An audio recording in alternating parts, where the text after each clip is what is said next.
ಅಮೃತಸರದ ಮುಗ್ಲಾನಿ ಪ್ರದೇಶದಲ್ಲಿ ಡ್ರೋನ್ಗಳು ಬಿದ್ದಿವೆ. ಏನು ಪಾಕಿಸ್ತಾನ ದಾಳಿಗೆ ಬಳಸಿದಂತಹ ಡ್ರೋನ್ಗಳಿವು. ಪಾಕಿಸ್ತಾನದ 4 ಏರ್ ಬೇಸ್ಗಳು ಛಿದ್ರವಾಗಿದೆ. ನೂರ್ಖಾನ್, ಮುರೀದ್ ಮತ್ತು ರಫೀಕಿ ಏರ್ ಬೇಸ್ಗಳು ಉಡೀಸಾಗಿದೆ. ರಾವಲ್ಪಿಂಡಿಯಲ್ಲಿರುವಂತಹ ನೂರ್ಖಾನ್ ಏರ್ ಬೇಸ್ಗಳನ್ನ ಕೂಡ ಧ್ವಂಸಗೊಳಿಸಲಾಗಿದೆ. ಚಾಕ್ವಾಲ್ ನಗರದಲ್ಲಿರುವಂತಹ ಮುರೀದ್ ಏರ್ ಬೇಸ್ ಇದು. ಭದ್ರತೆಯ ವ್ಯವಸ್ಥೆಗಿಂತ ಬದಲಾಗಿ ಉಗ್ರರನ್ನ ಸಲಹುವಂತಹ ಕಾರಣಕ್ಕಾಗಿ ಈ ಏರ್ ಬೇಸ್ಗಳನ್ನ ಬಳಸ್ಕೊಳ್ತಾ ಇತ್ತು ಪಾಕಿಸ್ತಾನ ಅನ್ನುವಂತಹ ಮಾಹಿತಿ ಇತ್ತು. ಹೀಗಾಗಿ ಇದನ್ನೇ ಟಾರ್ಗೆಟ್ ಮಾಡಿರುವಂತಹ ಭಾರತ ಅದನ್ನ ಉಡೀಸ್ ಮಾಡಿದೆ.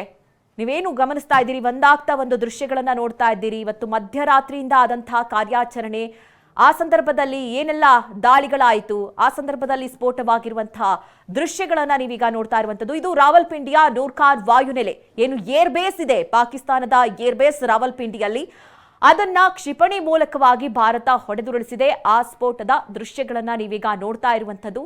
ಒಂದ್ ಕಡೆ ಇದಾದ ನಂತರದಲ್ಲಿ ಪಾಕ್ ಸೇನೆ ಕೂಡ ಆರೋಪಗಳ ಸುರಿಮಳೆಗೈದಿದೆ. ಬೇಕು ಅಂತಲೇ ಭಾರತ ವಾಯುನೆಲೆಗಳನ್ನ ಟಾರ್ಗೆಟ್ ಮಾಡಿದೆ, ಜನವಸತಿ ಪ್ರದೇಶಗಳನ್ನ ಟಾರ್ಗೆಟ್ ಮಾಡಿದೆ, ನಾಗರಿಕರನ್ನ ಟಾರ್ಗೆಟ್ ಮಾಡಿದೆ ಅನ್ನುವಂಥ ಆರೋಪವನ್ನ ಮಾಡಿದೆ. ಆದ್ರೆ ಇದ್ಯಾವುದಕ್ಕೂ ಕೂಡ ಸಾಕ್ಷಿಗಳನ್ನ ನೀಡಿಲ್ಲ. ಒಂದು ಕಡೆ ಏರ್ ಬೇಸ್ ಮೇಲೆ ಏನು ಕ್ಷಿಪಣಿಗಳ ದಾಳಿ ಆಗಿದ್ದಂತೂ ಹೌದು, ಅಂದ್ರೆ ಅಲ್ಲಿ ಉಗ್ರ ಚಟುವಟಿಕೆಗಳು ನಡೀತಾ ಇತ್ತು ಅನ್ನುವಂತಹ ವಿಚಾರದಲ್ಲಿ ಭಾರತ ಟಾರ್ಗೆಟ್ ಮಾಡಿ ಅಂತಹ ನೆಲೆಗಳನ್ನ ಈಗ ಧ್ವಂಸಗೊಳಿಸಿದೆ. ಇನ್ನೊಂದು ಕಡೆ ಏನು ನೀವು ಗಮನಿಸ್ತಾ ಇದ್ದೀರಿ, ಎರಡೂ ಭಾಗದ ಪಾಕಿಸ್ತಾನದಲ್ಲಿ ಲ್ಯಾಂಡ್ ಪ್ಯಾಡ್ ಧ್ವಂಸ ಆಗಿರುವಂತಹ ದೃಶ್ಯಗಳನ್ನು ಕೂಡ ನೋಡ್ತಾ ಇದ್ದೀರಿ. ಆ ಭಾಗದಿಂದ ಭಾರತವನ್ನ ಟಾರ್ಗೆಟ್ ಮಾಡಲಾಗ್ತಾ ಇತ್ತು. ಅದರಲ್ಲೂ ಧಾರ್ಮಿಕ ಕೇಂದ್ರಗಳು,